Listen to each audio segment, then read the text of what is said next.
Have you or a loved one been affected by a control deck?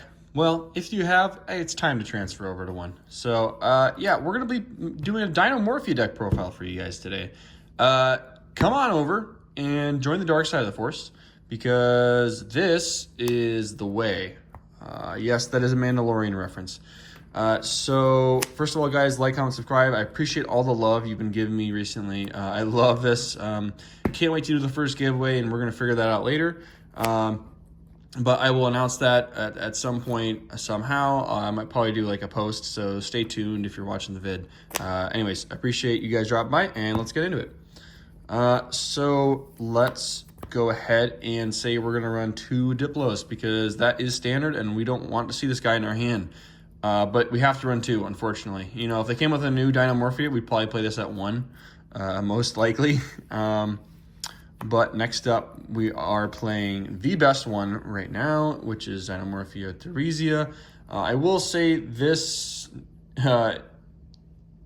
actually may even be ran at 1 if we get new support. Hint, hint, Konami, give us more Dinomorphia stuff. Thank you very much.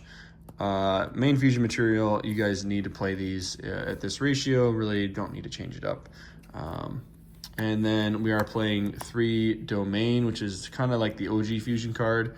And then the new fusion card is, well, newer, I should say, Dinomorphia Frenzy. And no, we're not just playing 1, we are playing 3. Frenzy, these guys both fusion summon. And then we are playing the 2 intact. The 2 intact, I was playing at 3 a little bit ago, but I think 2 is just fine since it's not really like an engine starter. But it does help protect plays, and it's great. It feels great to set. And then we're playing 1 each of Sonic and Brute. Brute's the pop, Sonic's spell trap negate. 2 of Alert to set off Trap Trick.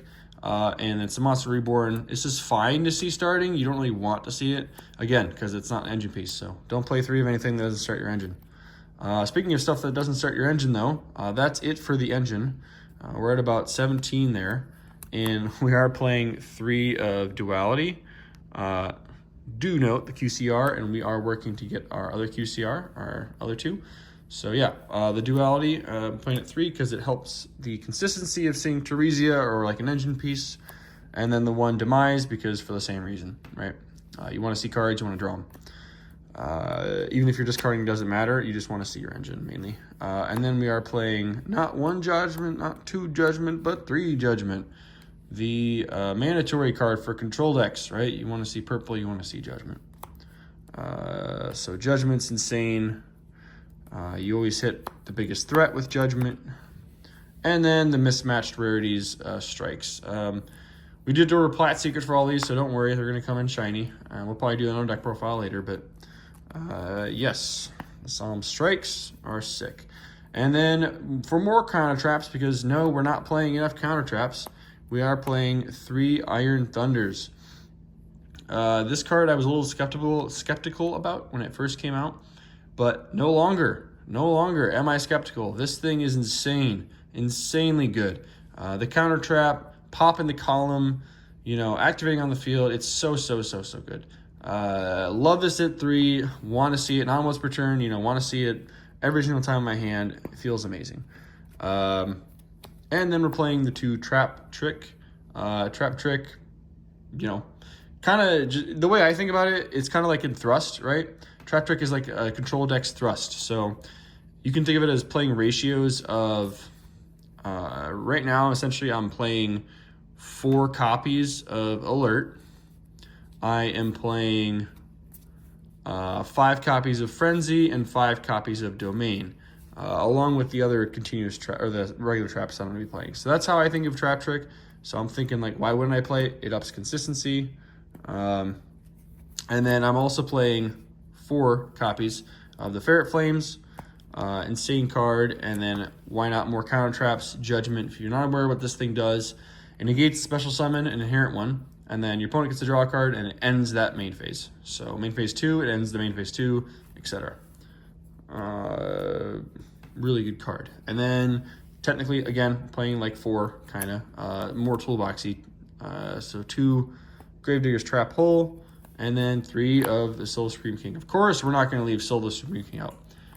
Really good, gets your big bodies out, can special summon these two guys out at the same time. So that's really, really good. Yeah, so speaking of that, though, we're going to just, like, include that right away. Yeah, I don't play the XZ Dragon. Maybe I should, but, like, this just is for the random Yubel matchup. I might end up signing this out because I only know one dude, shout out to you, Barry, that plays Yubel. But he's good, so I have to respect it. And then the Crystal Wing and the Zark, right? So just kind of standard. And then next up, the 3 Kentragina, also standard. The 3 Rexstrom now become pretty much standard. The 1 Stealth Bergia, haven't used it really. Like, I guess the idea is, like, if you're in a control game or you have a floodgate, Bergia is probably the way to go, probably. But yeah, I don't know. Usually it's just fusion fodder. Unless you guys know of a way that Bergia is useful in our way, you let me know. The 1 Chaos Angel, haven't used it yet since I've been playing with it, but in theory, you make the Kentragina with your normal summon level 4. I don't know why it would be used other than you need to specifically banish a card that you can't play through. So that's just the only reason. It's generic removal instead of SP. And then the Lars, the 1 Lars. The Lars you make actually a lot if you're trying to be control-y and you have 2 Kentraginas out. Like if you're trying to punch and then you're putting them on like 1 card or 2 cards that they have, you just make Lars and then you win after that. And then Dolka, speaking of just making Lars and win, Dolka with the 2 level 4s, same situation.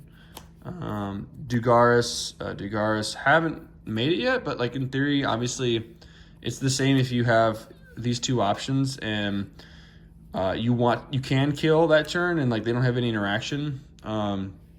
You just make your Dugaris and pump up like a Rexterm, right? And you just go battle from there, right? And I'm pretty sure, let me double check.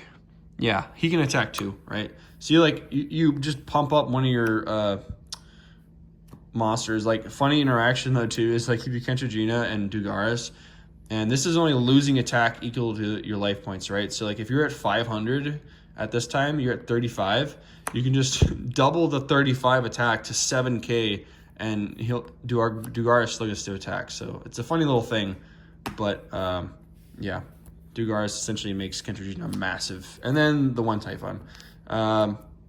Yeah, I just make this going second all the time. It helps kind of remove stuff, helps going second if I see the normal summon. So that is that for the extra deck and the main deck. Yeah, having fun with this deck. Got a lot of purple cards.